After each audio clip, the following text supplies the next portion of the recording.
3대째 시장통 기름이나 짜는 년이 내 아들 옆에 있을 격이 돼? 몸에서 역겨운 기름전내가 진동하잖아. 당장 이혼 도장 찍고 꺼져. 시어머니가 제 옷가지를 현관 밖으로 내동댕이 치며 악을 썼습니다. 그날 새벽 4시부터 일어나서 잔치 음식을 준비하던 며느리한테요. 남편의 검사 임용을 축하하려고 친정 방앗간에서 재료까지 공수해온 며느리한테 짐을 싸서 나가라는 겁니다. 솔직히 너무 열받아서 시댁 전체를 뒤집어 놓을 만한 저만 아는 이야기를 지금 당장 해버리고 싶지만 꾹 참고 기회를 엿보고 있어요. 제가 그 비밀을 언제 터뜨리는지, 얼마나 속 시원하게 복수하는지 한번 들어보시겠어요? 윤지아 씨의 사연 지금 바로 시작합니다. 새벽 4시부터 일어나 준비한 음식들이 식탁 위에 가지런히 놓여 있었습니다. 친정 부모님 방앗간에서 직접 짜온 참기름으로 나물을 무치고 전을 부치고 갈비찜까지 푹 고안했죠. 오늘은 민우가 검사로 정식 임용되는 날이니까요. 저는 앞치마에 묻은 기름기를 닦으며 마지막으로 상을 점검하고 있었습니다. 그때 안방 문이 벌컥 열리더니 시어머니 오말순이 헐레벌떡 거실로 나왔습니다. 이게 뭐야, 이 냄새가. 오말순이 코를 틀어막으며 인상을 구겼습니다. 어머니, 민우 임용 축하하려고 새벽부터 음식 준비했어요. 참기름도 친정에서 갓 짜온 거라 고소한 냄새가 좀 나죠. 고소해. 역겨운 기름전내가 집안에 진동을 하는데 고소하다고? 오말순이 식탁 위의 음식들을 흘겨보더니 갑자기 현관 쪽으로 성큼성큼 걸어갔습니다. 저는 무슨 일인가 싶어 뒤를 따라갔는데 오말순이 제 신발장 위에 놓아둔 가방을 움켜쥐더니 현관문을 벌컥 열고 복도 바닥에 내동댕이 쳤습니다. 어머니, 닥쳐.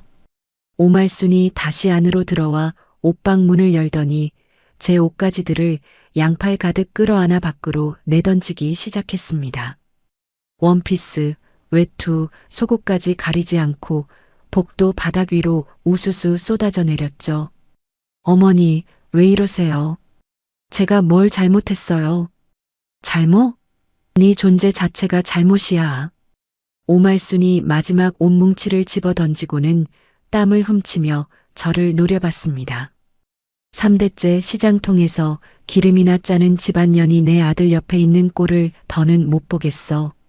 몸에서 기름전내가 뼈까지 베어가지고. 어머니, 그 기름집에서 번 돈으로 민우 사법시험 학원비 대고 이 집 월세도 냈어요. 그래서 그거 은혜라도 되는 줄 알아? 오말순이 제 어깨를 밀치며 현관 쪽으로 몰아세웠습니다. 이제 내 아들은 검사야, 검사. 격에 맞지 않는 년은 당장 이혼 도장 찍고 꺼져. 그 소란에 옆방에서 자고 있던 시댁 친척들이 하나둘 몰려 나왔습니다. 큰 고모, 작은 삼촌, 사촌 형부까지 잔치 전날 모여있던 사람들이죠. 저는 누군가가 말려주길 기대했습니다. 고모님, 저 좀 말려주세요. 큰 고모가 팔짱을 낀 채 혀를 찼습니다.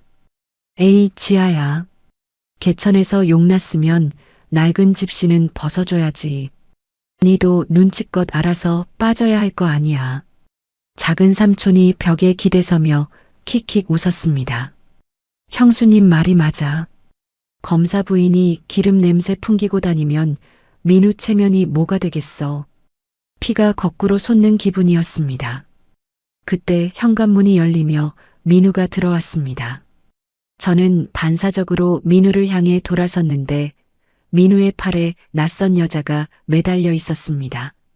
머리부터 발끝까지 명품으로 휘감은 젊은 여자가 입꼬리를 비틀며 저를 위아래로 훑어봤죠. 민우 씨, 여기가 지금 살고 있는 집이에요? 좀 좁네. 민우야, 이게 뭐야? 저 여자가 누구야?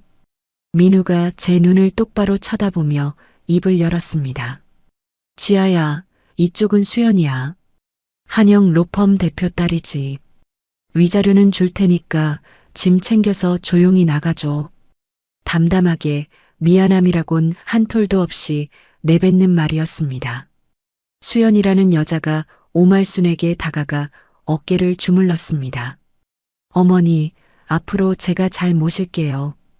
저 정도 집안은 되어야 검사 남편 앞길을 열어드릴 수 있죠. 수연이 저를 돌아보며 코웃음을 쳤습니다. 언니, 그 앞치마 좀 벗어요. 기름 냄새가 여기까지 나네. 온 가족이 킥킥대며 웃었습니다. 저는 주먹을 꽉 쥐었다가 천천히 손을 펼쳤습니다. 사실 저는 알고 있었습니다. 최 반장 삼촌이 2주 전에 알려줬죠. 저 여자의 본명은 수연이 아니라 박정미, 타깃의 허영심을 노려 돈을 뜯어내는 전문 꽃뱀이라는 거요. 저는 가방에서 미리 준비해둔 협의 이혼 서류를 꺼내 도장을 찍었습니다. 민우의 발 앞에 서류를 떨어뜨리며 말했죠. 원하는 대로 해줄게. 자리 비켜줄 테니 잘 살아. 현관 밖으로 나서며 흩어진 옷가지 위를 밟고 지나갔습니다. 엘리베이터 문이 닫히자마자 최 반장에게 전화를 걸었습니다. 삼촌 나야. 쥐새끼들이 미끼 물었어. 4명의 자산 분리 오늘 중으로 마무리해줘. 전화기 너머로 최 반장의 낮은 웃음소리가 들렸습니다. 알았다, 조카야.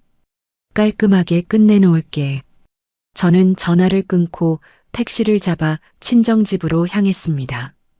부모님이 차려주신 따뜻한 된장찌개를 떠먹으며 저는 시계를 봤습니다.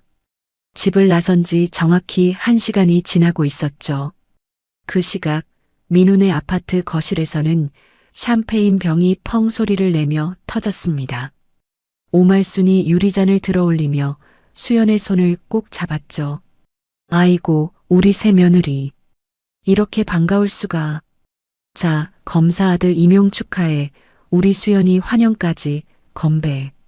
민우가 수연의 허리를 감싸며 잔을 부딪혔습니다. 수연아, 고생했어. 이제 시작이야. 민우 씨, 오늘이 딱 좋은 타이밍이에요. 수연이 샴페인을 한 모금 머금고는 스마트폰을 꺼내 화면을 보여줬습니다. 강남 도곡동 최고급 펜트하우스 급매물이 방금 올라왔어요. 시세보다 5억이나 싸요. 오말순의 눈이 번쩍 뜨였습니다. 5억이나 싸다고? 네, 어머니. 근데 이게 오늘 안에 가계약금이랑 중도금을 넣지 않으면 내일 다른 사람한테 넘어가요. 아까 부동산 사장님이 저한테만 먼저 귀띔해 준 거거든요. 민우가 수연의 어깨에 턱을 괴며 물었습니다. 얼마나 넣어야 돼?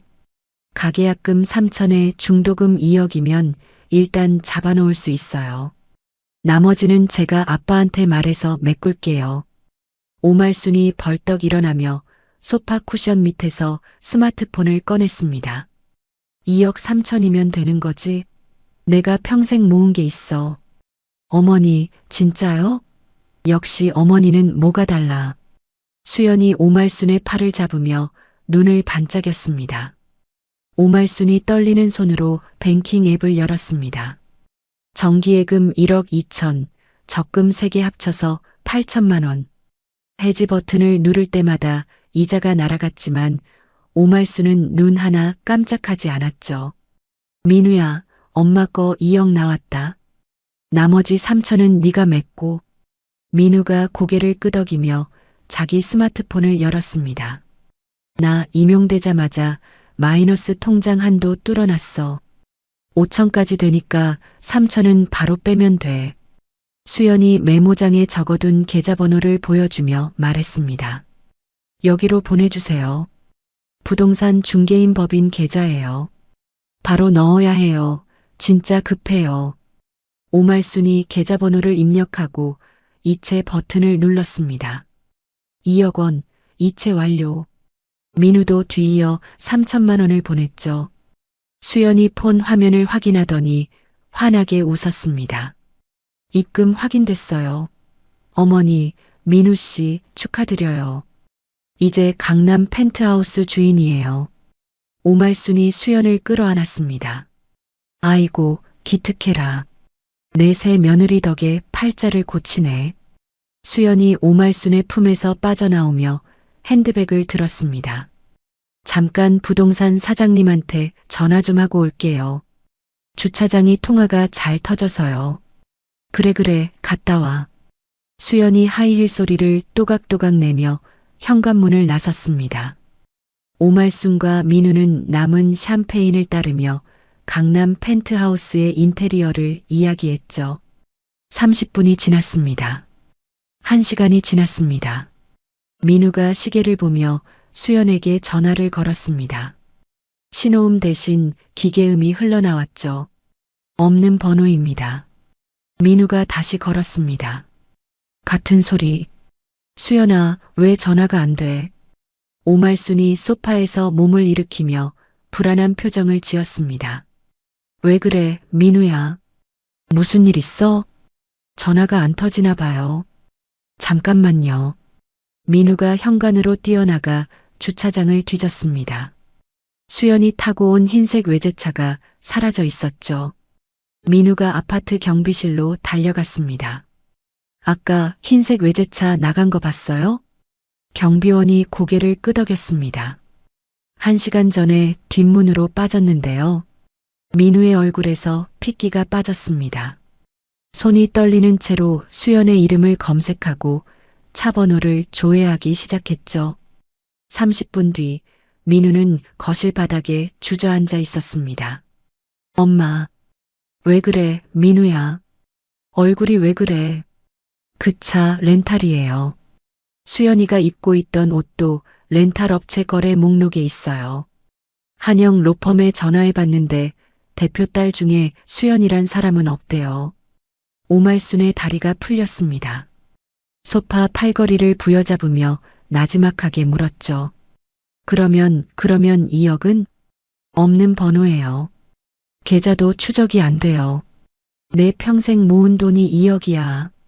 오말순이 가슴을 쥐어뜯으며 비명을 질렀습니다. 손톱이 살을 파고들어도 아픈 줄 모르는 것 같았죠. 오말순이 갑자기 스마트폰을 움켜쥐고 제 번호를 눌렀습니다. 저는 친정집 안방에서 부모님이 깎아주신 사과를 베어 물고 있었습니다.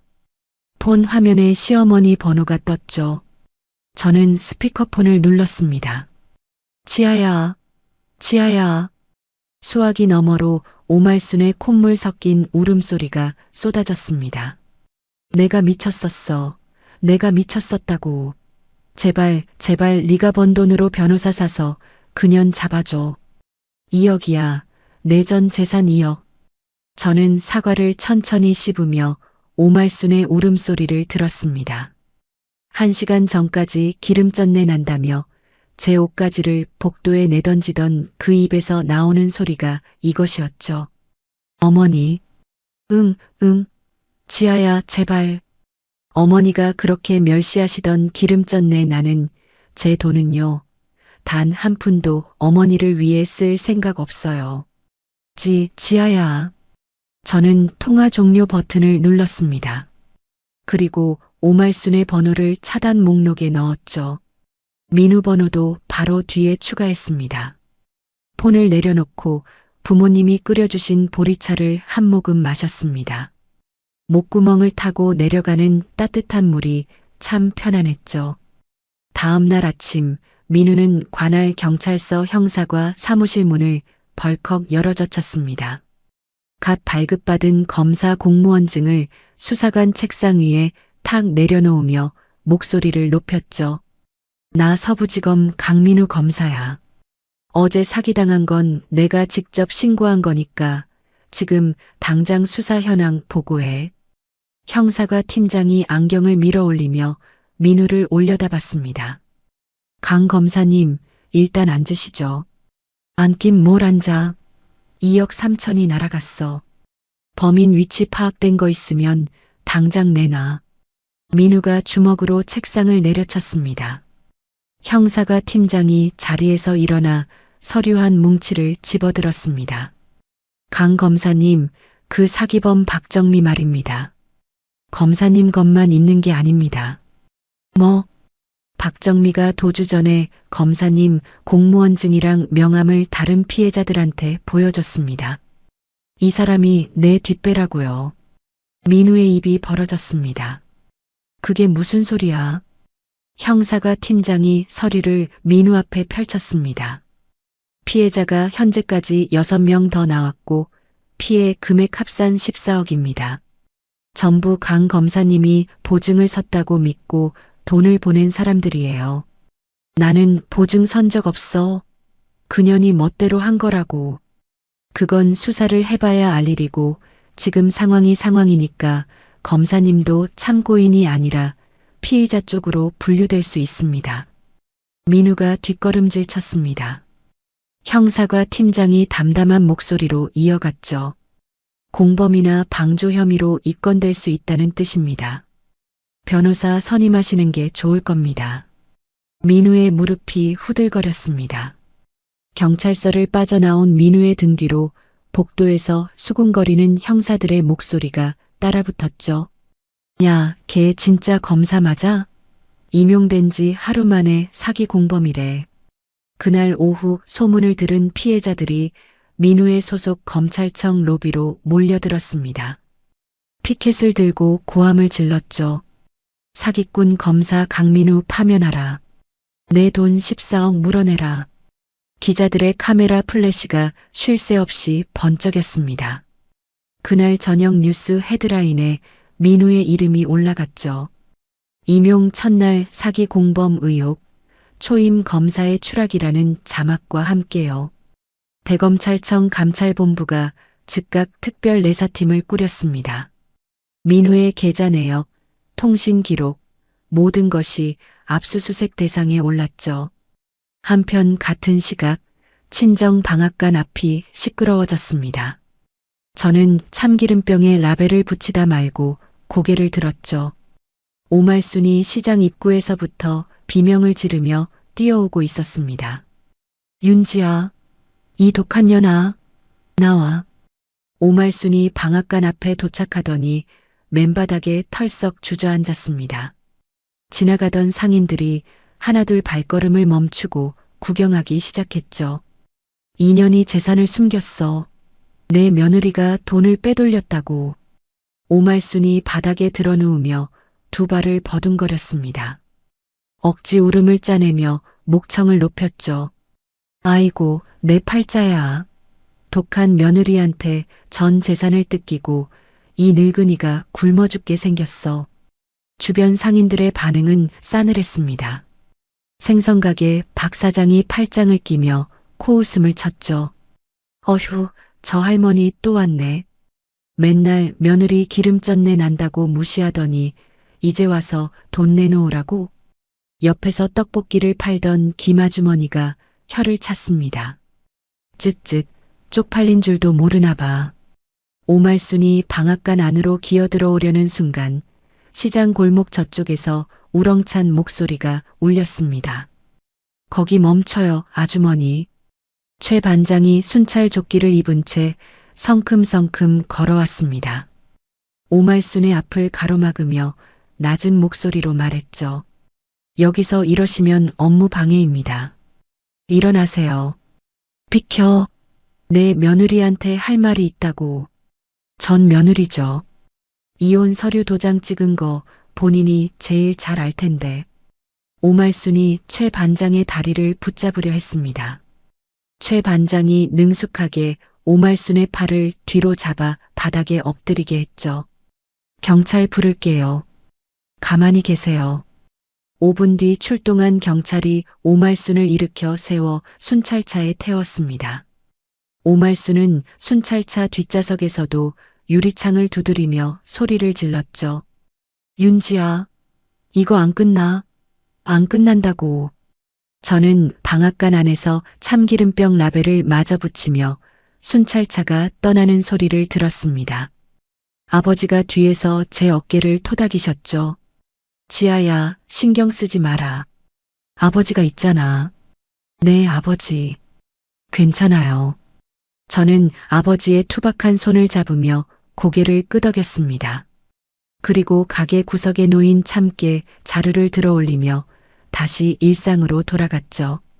밖에서 무슨 일이 벌어지든 제가 할 일은 변하지 않았으니까요. 검찰 내사가 본격화된 그날 오후 방앗간 유리문이 쾅 하고 열렸습니다. 민우가 충혈된 눈으로 가게 안을 휘둘러 보다 저와 눈이 마주쳤죠. 지아야, 나 좀 살려줘. 민우의 목소리가 갈라져 있었습니다. 이틀 사이에 수염이 덥수룩하게 자라 있었고 셔츠는 구겨질 대로 구겨져 있었죠. 살려달라니 무슨 소리야.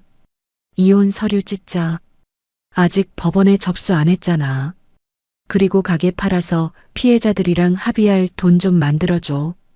저는 참기름 병뚜껑을 닦던 손을 멈추고 민우를 올려다봤습니다. 방금 뭐라고 했어? 너한테 이렇게까지 부탁하기 싫은데 나 지금 진짜 끝장이야. 14억 피해자들이 합의 안 해주면 나 감옥 가. 그래서 내 부모님 가게를 팔라고? 민우가 두 손으로 얼굴을 문질렀습니다. 아니, 그러니까 내가 나중에 다 갚을게. 검사 월급으로. 그 검사직이 아직 내 거라고 생각해? 민우의 눈이 흔들렸습니다. 저는 앞치마 주머니에서 접어둔 서류를 꺼내 민우의 가슴팍에 밀어 넣었죠. 오늘 오전에 법원에 접수했어. 이혼 소송이랑 위자료 청구. 민우가 서류를 펼쳐보더니 얼굴이 하얗게 질렸습니다. 지아야, 이러지 마. 제발. 나한테 부탁할 게 아니라 변호사한테 가. 민우의 턱이 딱딱하게 굳었습니다. 굽실거리던 눈빛이 순식간에 도끼로 바뀌었죠. 좋아, 그렇게 나오는 거지? 그러면 나도 생각이 있어. 민우가 스마트폰을 꺼내 화면을 제 눈앞에 들이밀었습니다. 맘카페에 방앗간 위생 상태 엉망이라고 글 올릴 거야. 국민신문고에도 구청 위생과에도 민원 넣을 거고 영업정지 먹으면 그때 후회해도 늦어. 협박이야, 지금? 협박이 아니라 경고지. 돈 안 내놓으면 이 가게 문 영원히 못 열어. 저는 민우의 얼굴을 가만히 들여다봤습니다. 한때 제가 새벽마다 도시락을 싸주던 사람의 얼굴이 맞나 싶을 정도로 일그러져 있었죠. 저는 고개를 돌려 벽에 걸린 액자를 가리켰습니다. 저거 보여? 민우의 시선이 액자로 향했습니다. 식약처 위생인증서 최고 등급 마크가 선명하게 박혀 있었죠. 한 달 전에 받았어. 세무장부도 10년치 다 정리되어 있고 민원 넣고 싶으면 마음대로 해. 민우의 입술이 파르르 떨렸습니다. 그래, 두고 보자. 민우가 몸을 돌려 가게를 나갔습니다. 저는 민우의 뒷모습을 보며 속으로 시간을 셌죠. 3일이면 민원이 들어올 거라고 예상했는데 민우는 그날 밤 바로 구청에 민원을 넣었습니다. 이틀 뒤 위생 단속반 2명이 방앗간을 찾아왔습니다. 안녕하세요. 구청 위생과입니다. 민원이 접수되어서 점검 나왔습니다. 저는 미리 준비해둔 서류 파일을 열어 보여줬습니다. 식약처 인증서, 원재료 입고, 장부, 유통기한 관리표, 세무신고서까지. 단속반 직원이 서류를 넘기다 말고 민원서를 다시 들여다봤죠. 이 정도면 문제될 게 하나도 없는데요. 민원 내용이랑 전혀 안 맞네. 수고하셨습니다. 더 보실 거 있으세요? 아닙니다. 철수하겠습니다. 단속반이 돌아간 그날 저녁 민우가 다시 나타났습니다. 이번에는 술 냄새를 풍기며 비틀거리는 걸음이었죠. 가게 문을 발로 걷어차며 들어왔습니다. 야, 윤지야. 끝까지 이렇게 할 거야. 민우가 진열대 위에 참기름 병을 팔로 쓸어버렸습니다. 유리병이 바닥에 떨어져 깨지며 기름이 사방으로 튀었죠. 미쳤어. 민우가 제 멱살을 잡으려 달려드는 순간 뒤에서 굵은 팔뚝이 민우의 목덜미를 움켜쥐었습니다. 최 반장이 민우의 몸을 들어 올리다시피 하며 바닥에 내리꽂았죠. 꼼짝 마, 이 친구야. 민우가 바닥에 엎드린 채 버둥거렸지만 최 반장의 무릎이 등을 짓누르고 있었습니다. 삼촌, 고마워요. 녹화 다 되고 있지? 최 반장이 가게 천장 모서리를 턱으로 가리켰습니다. 고화질 카메라의 빨간 불빛이 깜빡이고 있었죠. 가게 곳곳에 설치된 카메라 사대가 민우의 난동을 처음부터 끝까지 담고 있었습니다. 저는 바닥에 눌린 민우의 얼굴 앞에 쪼그려 앉았습니다. 민우야, 하나 더 알려줄까? 뭐야? 네가 그 꽃뱀한테 검사 신분증 빌려준 거 차량 블랙박스에 다 찍혀 있어. 네가 직접 건네주는 장면까지. 민우의 몸이 돌처럼 굳었습니다. 그걸 어떻게 해? 한 달 전에 내 차에서 복사해뒀지. 최 반장 삼촌이. 민우의 떨림이 바닥 타일로 전해져 올 정도였습니다. 이를 딱딱 부딪히며 고개를 비틀어 저를 올려다봤죠. 지아야, 제발. 그것만은 안 돼. 한 번만 봐줘. 내가 무릎 꿇을게. 저는 자리에서 일어나 스마트폰을 꺼내 112를 눌렀습니다. 여보세요. 시장 3번 골목 방앗간이요. 기물 파손하고 폭행 시도한 사람 좀 데려가 주세요. 10분 뒤 경찰 2명이 민우의 양팔을 잡아 일으켰습니다. 민우가 끌려나가며 뒤를 돌아봤죠. 지아야. 저는 대답하지 않았습니다. 대신 최 반장을 돌아보며 말했죠.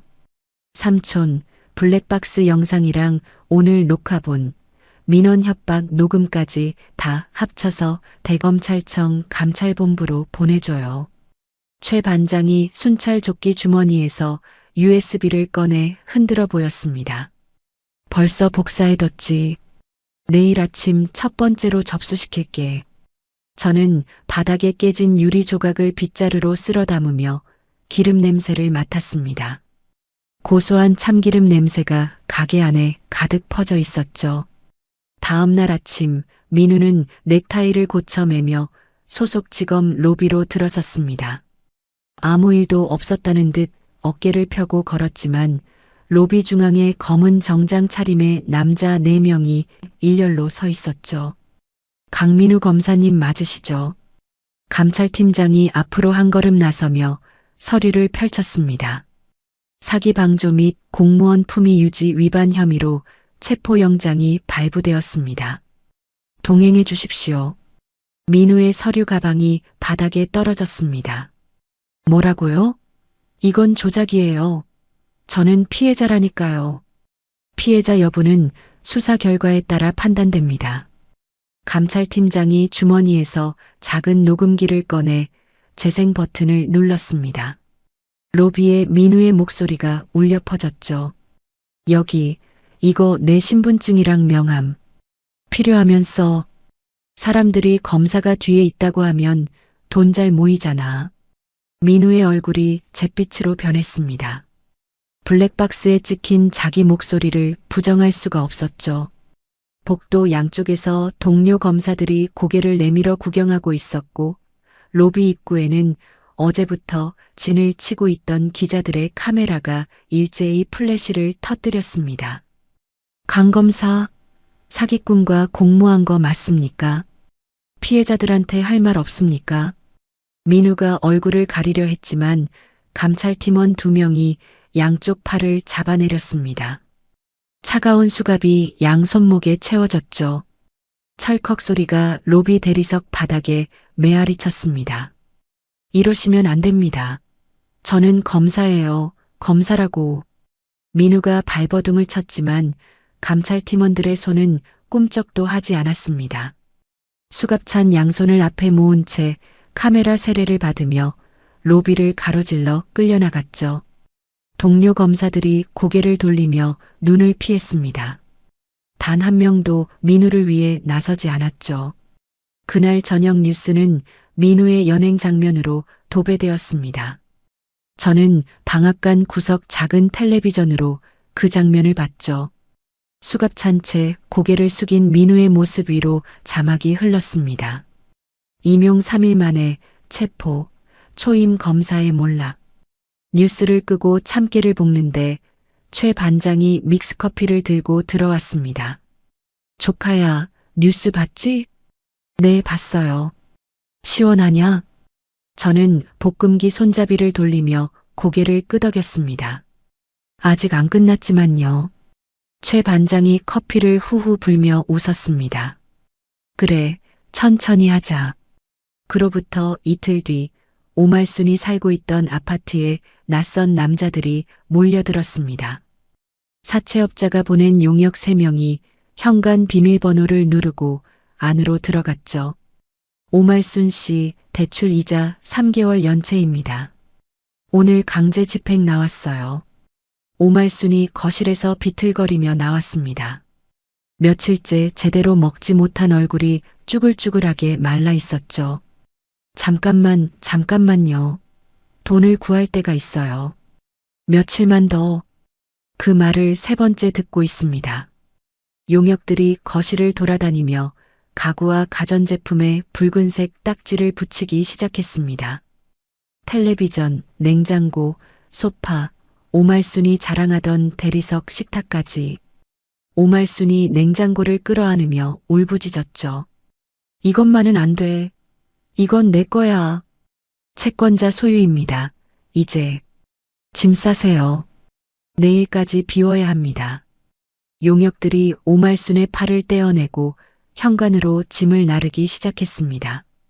옷가지와 이불이 복도 바닥에 쌓여갔죠.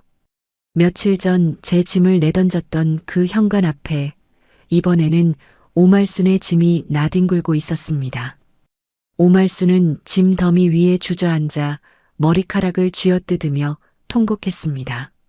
아이고, 내 팔자야. 그날 밤 오말순은 큰 고모 집 초인종을 눌렀습니다. 언니 나야. 며칠만 재워줘. 갈 데가 없어. 현관 너머로 큰 고모의 목소리가 들렸죠. 말순아, 미안한데 우리도 형편이 어려워. 다른 데 알아봐. 문이 열리지 않았습니다. 작은 삼촌 집도 사촌 형부 집도 마찬가지였죠. 초인종을 누르면 불이 꺼지고 전화를 걸면 신호만 울렸습니다. 제발 하룻밤만 재워달라고. 오말순이 작은 삼촌 집 앞에서 문을 두드리며 울었지만 안에서는 아무런 대답도 없었습니다. 새벽찬 공기가 얇은 카디건 사이로 파고들었죠. 오말순은 결국 아파트 단지 놀이터 벤치에 몸을 웅크렸습니다. 떨리는 손으로 얇은 옷깃을 여미며 이를 딱딱 부딪히는 소리만 어둠 속에 울렸죠. 저는 그 소식을 다음 날 최 반장에게 전해 들었습니다. 방앗간에서 부모님과 함께 참기름을 짜며 저는 들깨, 자루에 매듭을 풀었습니다. 볶음기가 돌아가는 소리, 기름이 한 방울씩 떨어지는 소리.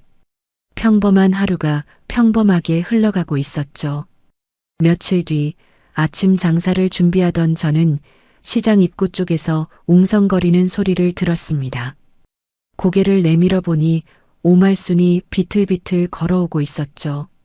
며칠 전과는 완전히 다른 모습이었습니다. 머리카락은 기름기에 엉겨 붙어 있었고 운동화 한쪽은 뒤축이 찢어져 있었죠. 오말순이 방앗간 앞에 멈춰서더니 유리문 너머로 저를 발견하고 두 손을 모았습니다. 지아야. 목소리에 힘이 하나도 없었습니다. 지아야, 밥 좀 줘. 3일째 못 먹었어. 저는 유리문 안쪽에서 오말순을 내려다봤습니다. 광대뼈가 툭 튀어나오고 입술이 갈라져 있었죠. 어머니, 여기 왜 또 왔어요? 제발 밥 한 공기만. 아니, 물이라도 한 잔만. 내가 잘못했어. 내가 잘못했다고. 오말순이 무릎을 꿇으려는 순간 뒤쪽에서 생선가게 박 사장이 양동이 물을 들고 나왔습니다. 야, 할머니. 여기 또 왔어? 장사 방해하지 말고 꺼져. 박 사장이 바닥에 물을 확 뿌렸습니다. 오말순의 찢어진 운동화가 흥건히 젖었죠. 떡볶이집 김아주머니가 가게 앞에 소금을 한 줌 뿌리며 소리쳤습니다. 재수 없어. 저번에도 바닥에 드러누워서 난리치더니 또 왔네 또 와. 오말순의 어깨가 움츠러들었습니다.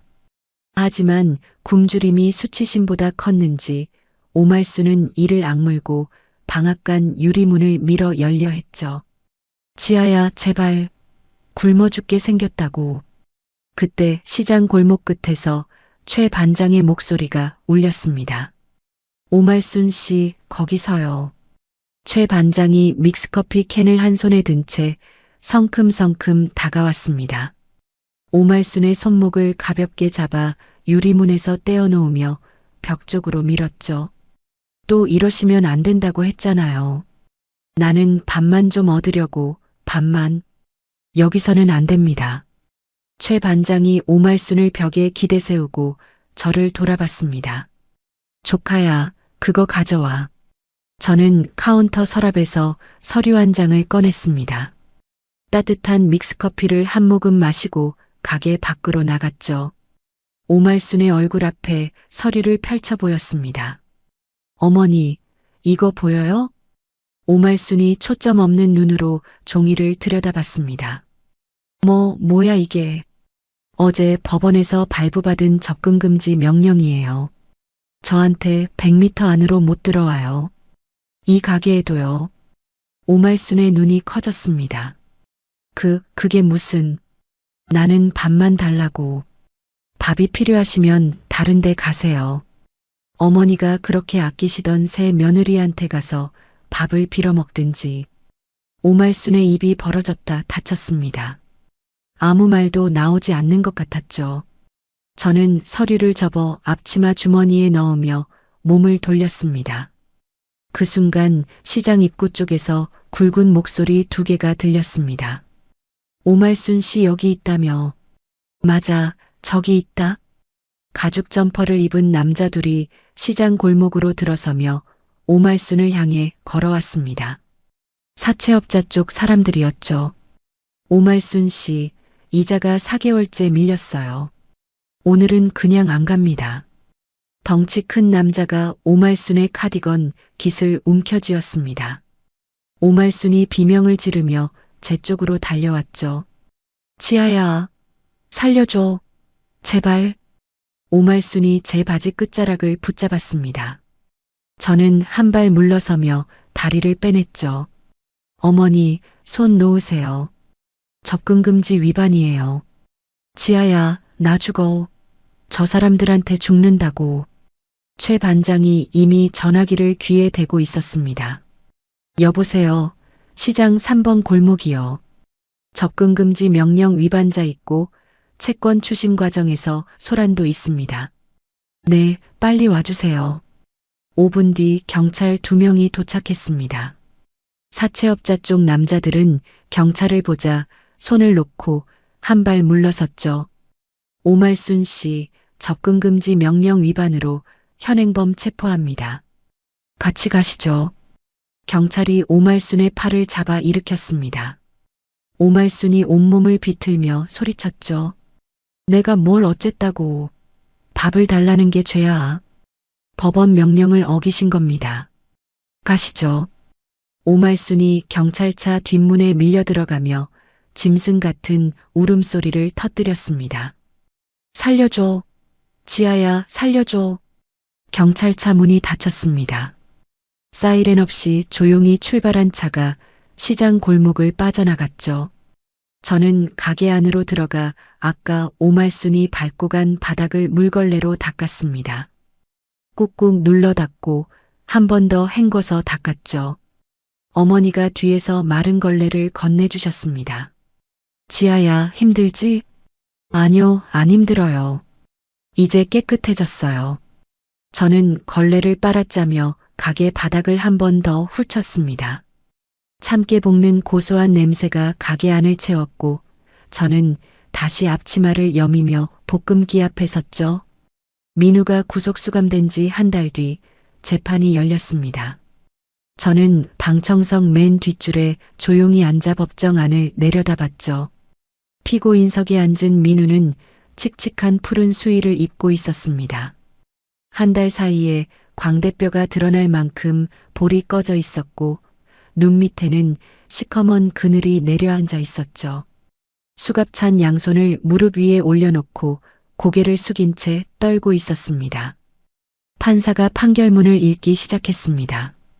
피고인 강민우는 초임 검사로서 공권력을 사적으로 이용할 목적을 가지고 사기범에게 자발적으로 신분증과 명함을 제공하여 14억 원 규모의 대규모 사기범죄를 방조하였습니다. 민우의 어깨가 잔뜩 움츠러들었습니다. 피고인의 행위로 인해 선량한 피해자 6명이 막대한 재산 피해를 입었으며 국민의 신뢰를 받아야 할 검찰 조직의 기강을 심각하게 훼손한 죄질이 매우 불량합니다. 판사가 안경 너머로 민우를 내려다봤습니다. 주문. 피고인을 징역 7년에 처합니다. 민우의 다리에서 힘이 빠졌습니다. 의자에서 미끄러져 바닥에 주저앉으며 입에서 신음이 새어나왔죠. 7년이요. 민우의 국선 변호사가 민우의 팔을 잡아 일으키려 했지만 민우는 풀어진 다리에 힘을 줄 수가 없었습니다. 교도관 2명이 양쪽에서 민우를 끌어올려 세웠죠. 민우가 고개를 돌려 방청석을 휘둘러 봤습니다. 맨 뒷줄에 앉은 저와 눈이 마주쳤죠. 민우의 입술이 달싹거렸지만 저는 아무런 표정 없이 그 시선을 받아냈습니다. 교도관에게 양팔이 잡힌 채 법정 연문으로 끌려나가는 민우의 뒷모습을 끝까지 지켜봤죠. 형사 재판이 끝난 직후 같은 법원 다른 법정에서 가사 재판이 열렸습니다. 유책 배우자를 상대로 한 이혼 및 위자료 청구 소송. 민우 측에서는 아무도 출석하지 않았죠. 판사가 짧게 판결문을 읽었습니다. 원고의 청구를 전부 인용합니다. 저는 법정을 나서며 변호사에게 물었습니다. 위자료 집행은 언제 가능해요?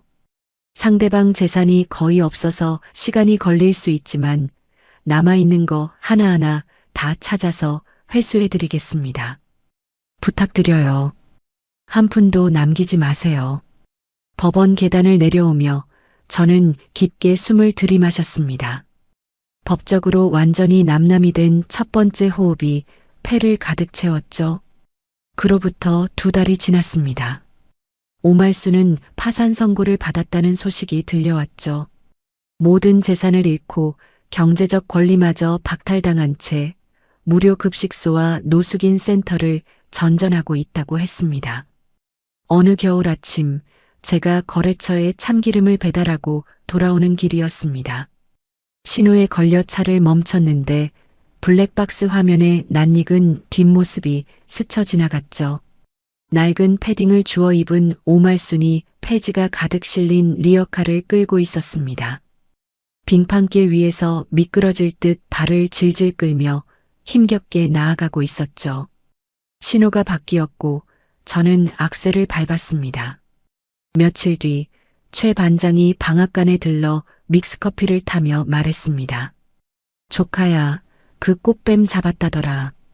진짜요? 부산항에서 밀항하려다 덜미 잡혔어. 내가 경찰 쪽에 제보 넣어놨던 게 먹혔지. 최 반장이 커피를 호호 불며 웃었습니다. 걔도 이제 수에 입겠네. 저는 참기름 병에 라벨을 붙이며 고개를 끄덕였습니다. 다 끝난 거죠, 삼촌? 그래, 다 끝났어. 저는 완성된 참기름 병을 진열대에 올려놓았습니다. 그날 저녁 시장 단골 국밥집에서 부모님과 최 반장 삼촌이 마주 앉았죠. 아버지가 소주병을 따며 말씀하셨습니다. 자, 오늘은 우리 지아 고생 끝난 거 축하하자. 4개의 소주잔이 경쾌하게 부딪혔습니다. 국밥 김이 모락모락 피어오르는 허름한 식당 안에서 저는 오랜만에 마음 편히 웃었죠. 소주가 목을 타고 내려가는 맛이 참 개운했습니다. 그로부터 6개월이 흘렀습니다. 친정 방앗간 참기름이 입소문을 타기 시작한 건 한 유명 먹방 유튜버가 우리 기름을 쓰면서부터였죠. 주문 전화가 쉴 새 없이 울렸고 온라인 쇼핑몰에 올린 상품은 매번 올리자마자 품절이 됐습니다. 지아야, 오늘도 택배가 200개가 넘어. 어머니가 송장을 붙이다 말고 허리를 펴며 말씀하셨죠. 어머니, 이제 시장에서만 하기엔 좁아요. 저는 한 달간 발품을 팔아 찾아낸 건물 계약서를 부모님 앞에 펼쳤습니다. 강남 번화가 4층짜리 상가 건물. 그동안 모아둔 현금과 위자료로 회수한 돈을 합치면 충분했죠. 여기 1층은 매장, 2층은 사무실, 3층은 제조공간, 4층은 창고로 쓸 거예요. 아버지가 계약서를 들여다보시다 안경을 벗으며 눈시울을 붉히셨습니다. 우리 지아가 이런 걸 다 하네. 아버지 어머니가 30년 넘게 지켜온 참기름이잖아요. 저는 그걸 좀 더 넓은 데서 파는 것뿐이에요. 계약서에 도장을 찍은 날 저는 시장 골목을 천천히 걸어 나왔습니다. 3대째 기름을 짜온 이 좁은 골목이 저를 여기까지 데려다 준 거죠. 한 달 뒤 새 건물 1층 매장에 간판이 올라갔습니다. 세련된 인테리어에 참기름, 들기름, 각종 견과류 제품이 진열된 플래그십 스토어였죠. 2층에는 제 이름을 건 식품회사 사무실이 자리 잡았습니다. 오픈식 날 아침 건물 앞에 대형 화환들이 줄지어 도착했습니다. 최 반장이 가장 먼저 왔죠. 믹스커피 대신 오늘은 양복을 차려입고 왔습니다. 조카야, 멋지다 멋져. 최 반장이 건물을 올려다보며 입꼬리를 올렸습니다. 삼촌, 양복 입으니까 딴 사람 같아요. 야, 조카 오픈식인데 순찰 조끼 입고 오면 되겠어? 시장 상인들도 하나둘 도착했습니다. 생선가게 박 사장, 떡볶이집 김아주머니, 철물점 이 사장까지. 다들 투박한 손으로 화분을 들고 와서 매장 앞에 놓아줬죠. 어머니가 앞치마를 벗고 오늘을 위해 새로 사신 외출복을 입고 오셨습니다. 아버지도 낡은 작업복 대신 깔끔한 남방을 차려입으셨죠. 우리 딸 참 장하다. 어머니가 매장 안을 둘러보시다 눈물을 글썽이셨습니다. 아버지가 어머니 어깨를 감싸며 고개를 끄덕이셨죠. 저는 매장 뒤편 탈의실에서 낡은 앞치마를 꺼냈습니다. 기름때가 배어 누렇게 변색된 앞치마. 민우를 뒷바라지하던 수년간 매일 두르고 있던 것이죠.